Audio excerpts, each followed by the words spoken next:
외식 예약 플랫폼에서 휴면 고객 1000여 명에게 5,000원 쿠폰을 보냈다고 해보겠습니다. 이후 30일 동안 고객별 예약 수를 관찰했습니다. 결과는 예상과 달랐습니다. 쿠폰을 받은 고객의 평균 예약 수는 3.3건, 받지 않은 고객은 6.7건이었습니다. 단순 평균 차이인 나이브 AT는 마이너스 3.4건입니다. 이 결과만 보면은 쿠폰이 오히려 예약을 줄인 것처럼 보입니다. 하지만 두 집단은 처음부터 달랐습니다. 그 회사가 고객을 무작위로 나눈 것이 아니라 이탈 가능성이 높은 고객을 골라 쿠폰을 지급했기 때문입니다. 쿠폰을 받은 고객들은 캠페인 이전부터 예약이 적었습니다.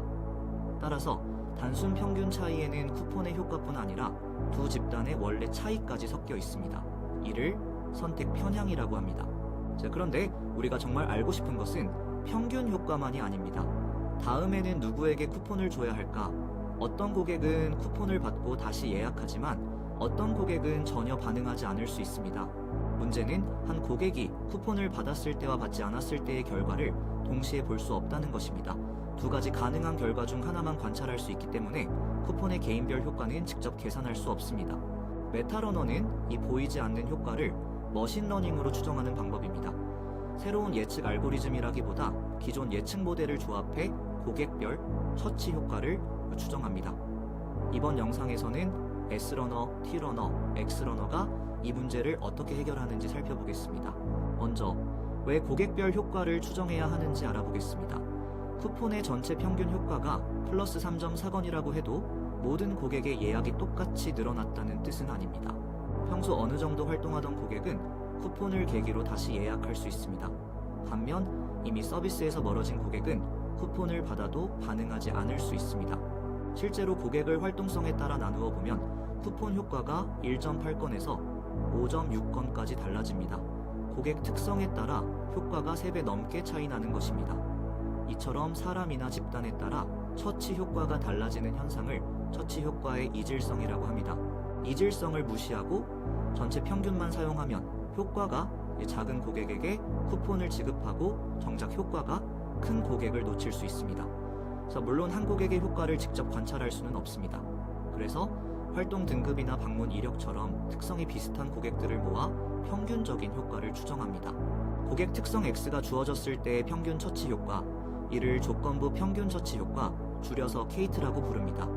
케이트를 잘 추정할 수 있다면 효과가 클 것으로 예상되는 고객부터 쿠폰을 지급할 수 있습니다. 첫 번째 방법은 S러너입니다. S는 싱글, 즉 하나의 모델을 사용한다는 뜻입니다. 방법은 간단합니다. 활동성, 최근 방문, 객단과 같은 고객 특성에 쿠폰 지급 여부를 하나의 변수로 추가합니다. 그리고 이 모든 변수를 입력으로 사용해 캠페인 이후의 예약 수를 예측하는 모델 하나를 학습합니다. 모델 학습이 끝나면 같은 고객을 2번 예측합니다. 먼저 쿠폰 지급 여부를 1로 설정해 쿠폰을 받았을 때의 예약 수를 예측합니다. 다음으로 다른 조건은 그대로 둔 채 쿠폰 지급 여부만 0으로 바꿔 쿠폰을 받지 않았을 때의 예약 수를 예측합니다. 이 두 예측값의 차이를 해당 고객의 케이트 추정값으로 사용합니다. S러너로 추정한 평균 효과는 플러스 2.3건입니다. 단순 비교에서는 마이너스 효과가 나왔지만 고객 특성을 함께 고려하자 결과가 플러스로 바뀌었습니다. 두 집단의 원래 차이를 일정 부분 보정한 것입니다. 하지만 S러너에는 약점도 있습니다. 모델 입장에서 쿠폰 지급 여부는 여러 입력 변수 중 하나일 뿐입니다. 특히 트리 기반 모델은 쿠폰 변수가 예약수 예측에 크게 중요하지 않다고 판단하면 그 변수를 거의 사용하지 않을 수 있습니다. 그러면 쿠폰 여부를 1에서 0으로 바꾸더라도 예측값이 크게 달라지지 않습니다.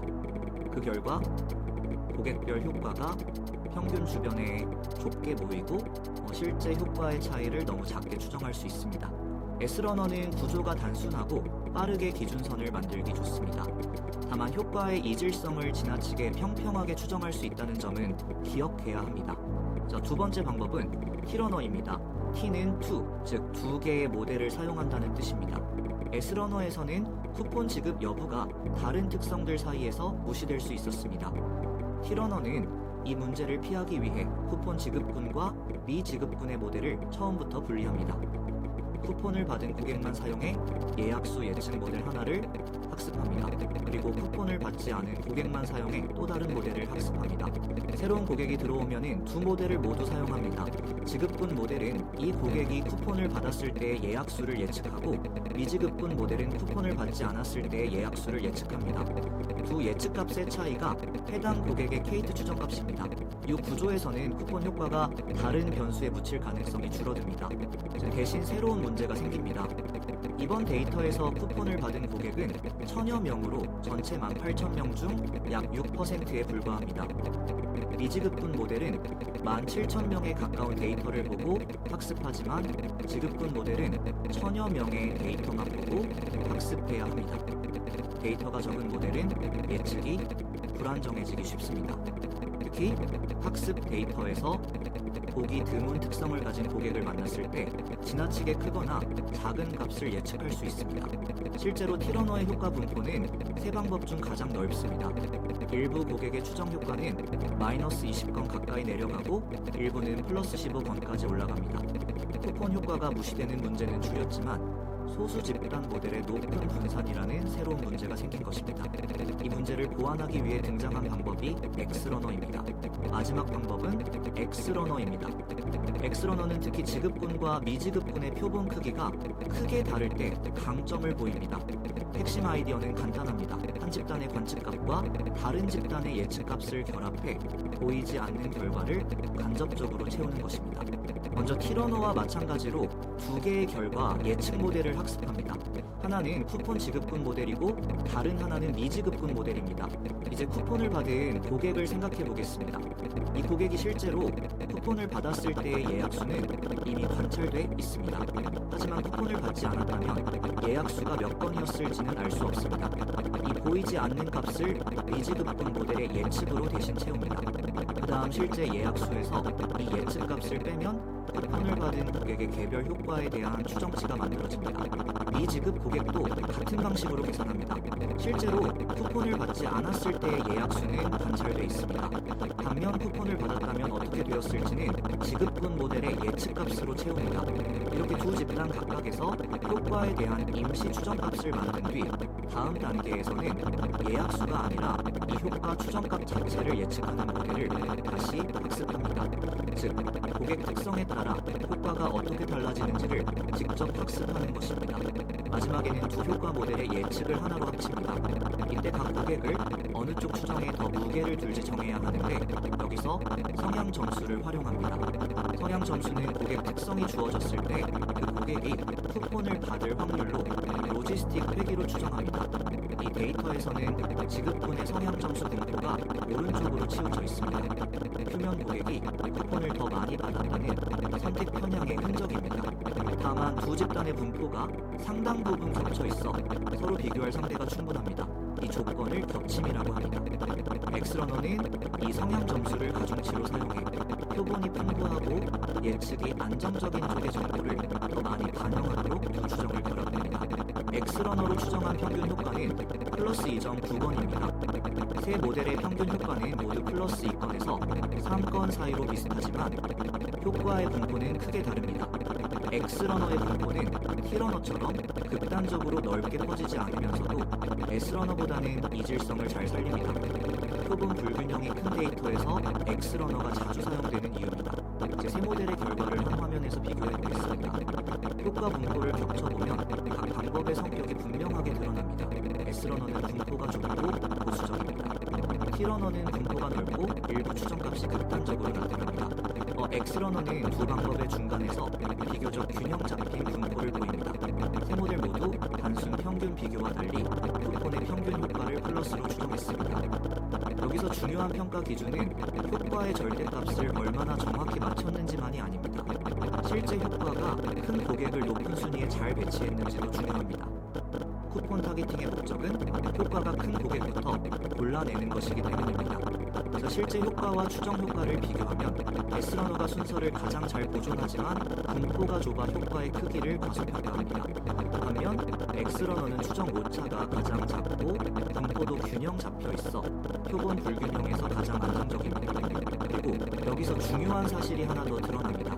전체 고객의 평균 쿠폰 효과는 플러스 3.4건입니다. 하지만 실제 캠페인에서 쿠폰을 보냈던 휴면 고객들의 평균 효과는 플러스 1.3건에 불과합니다. 이 간극이 캠페인의 진짜 문제를 말해줍니다.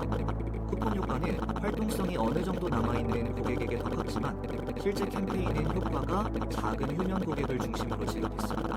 문제는 쿠폰 자체가 아니라 쿠폰을 받을 고객을 잘못 선택한 것이었습니다. 첫 장면에서 보았던 역설이 여기서 풀립니다. 마지막으로 이 분석을 실제 의사결정으로 연결해 보겠습니다. 다음 캠페인의 예산이 한정돼 있어 전체 고객 중 일부에게만 쿠폰을 지급할 수 있다고 가정하겠습니다. 이때 비교할 수 있는 전략은 두 가지입니다. 첫 번째는 고객을 무작위로 선택해 쿠폰을 주는 방법입니다. 두 번째는 X러너가 추정한 효과가 높은 고객부터 쿠폰을 주는 방법입니다. 고객을 추정 효과 순서대로 정렬한 뒤 상위 몇 명까지 쿠폰을 지급했을 때 실제 효과가 얼마나 누적되는지 그린 그래프를 누적 이득 곡선이라고 합니다. 모델이 효과가 큰 고객을 앞쪽에 잘 배치했다면 누적 이득 곡선은 무작위 선택 기준선보다 위에 놓이게 됩니다. 두 곡선의 차이가 클수록 타깃팅 성능이 좋다는 뜻입니다. 숫자로 비교하면 차이가 더 분명합니다. X러너가 선택한 상위 500명의 실제 평균 효과는 8.5건입니다. 반면 고객 500명을 무작위로 선택했을 때의 평균 효과는 3.4건입니다. 쿠폰 금액이나 전체 예산을 늘리지 않고 지급 대상을 바꾸는 것만으로 예산 효율이 2배만으로 높아진 것입니다.